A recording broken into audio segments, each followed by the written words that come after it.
discovered that there is a norm out there where people can openly talk about sex and talk about pornography and share photos and stuff and cut and paste and crop from porn sites and throw it. And there's a lot of chat groups out there that are named after this. There was one year that the government stopped a Viber group that had this thing. So it is out there. And no one really knows it because it's on the very platform that many adults and many mothers and fathers don't really understand how it works. So I've seen young people's life being ruined by that, by pornography, and how they have struggled all their life with academic. Some just couldn't achieve their sports dream.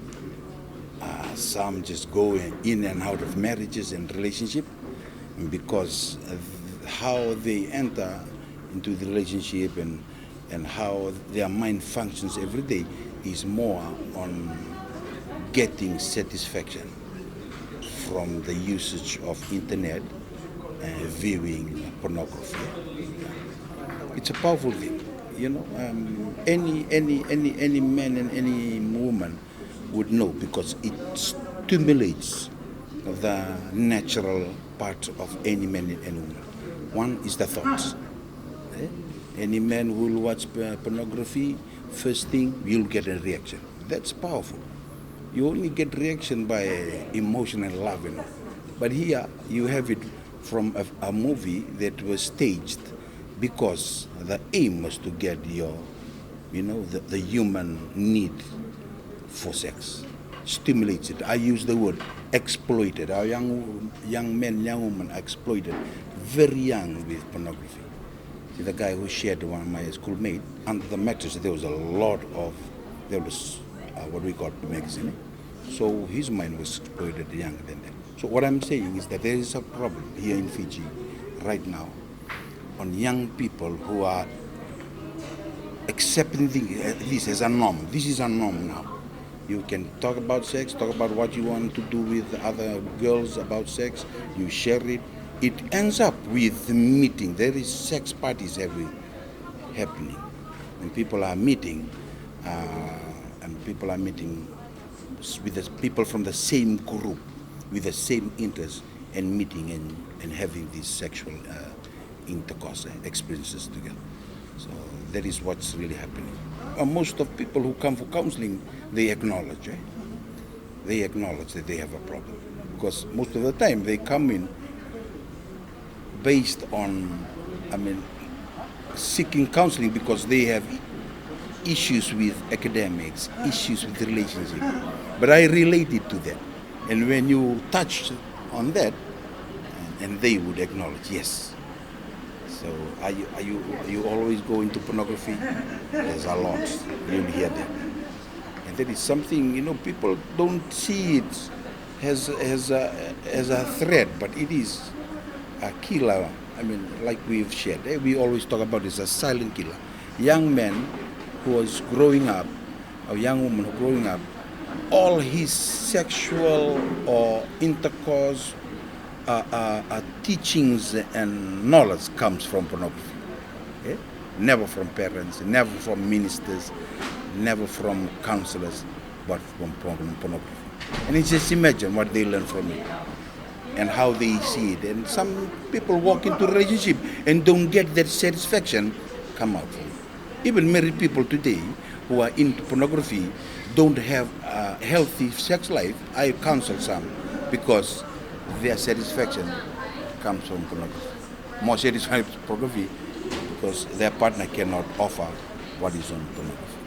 So that is the issue. And that affects work, affects sleep, brings depression, work outcome, whether you be a teacher, whether you be, working somewhere, it affects it.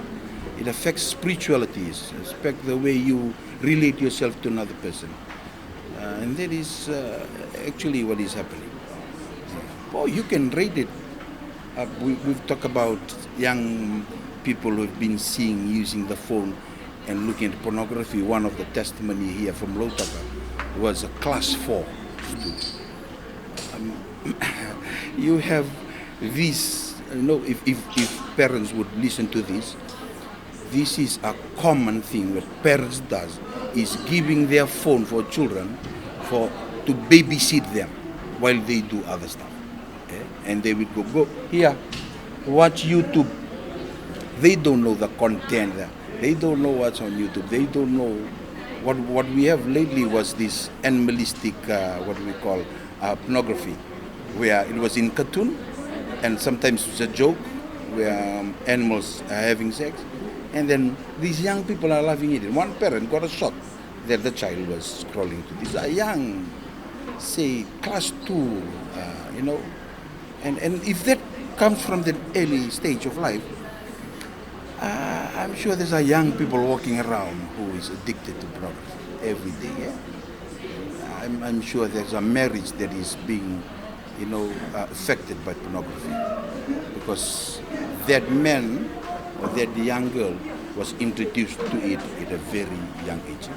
Okay, I think if you look at the community of Christian churches in Fiji, or in any other religious faith organization, you'll see that there is a concern that is in the church right now, that is, and the capacity building that is happening to talk about it to their leaders.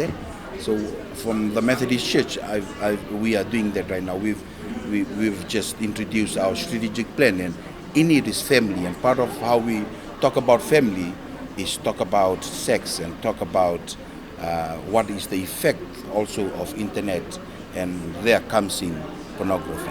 So we've empowered our leaders, so our leaders who are very influencing in their churches and their villages and towns, for them to talk about it to their members, or talk about to other leaders who can influence other leaders. So what we do, we incorporate it with sermons, programs, youth programs.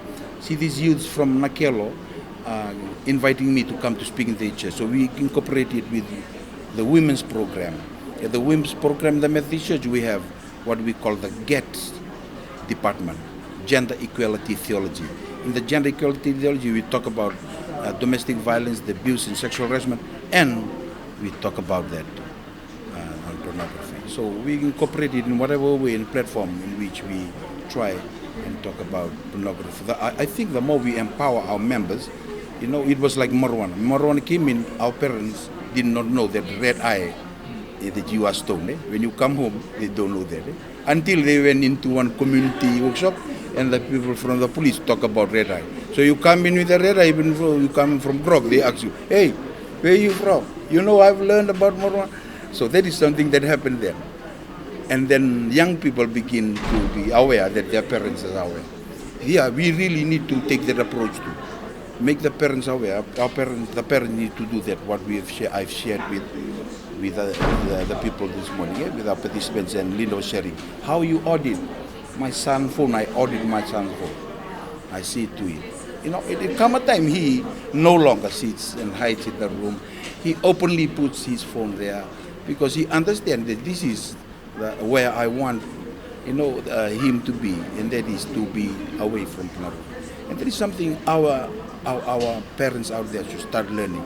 Start learning about the internet. Start learning, upgrade the way you begin to supervise and teach and instruct your children. You cannot be talking to the teenager through the lens of, he's still a primary school student. You need to know where the standard and the challenges that they are in. Understand that level, and I think that you can address it from that level. But right now, what Letitia is doing, Linda is doing, is helping parents, helping our community, helping those who cannot address this issue. So yeah, that is what the church is doing. Not only the church in the Christian community, I know it's been addressed to by other faith-based organizations. And here we have organizations like a politician, and we have an author here, Letitia, who comes right from Australia, and addressing these issues. And the more we do it, and yes, you too are part of it. the more we spread the news that this is happening and should not be denied, and it should be acknowledged that this is one of the major problems of our youth today, and that is pornography. The more we can talk about it, the more we expose it and free and heal our young people from it.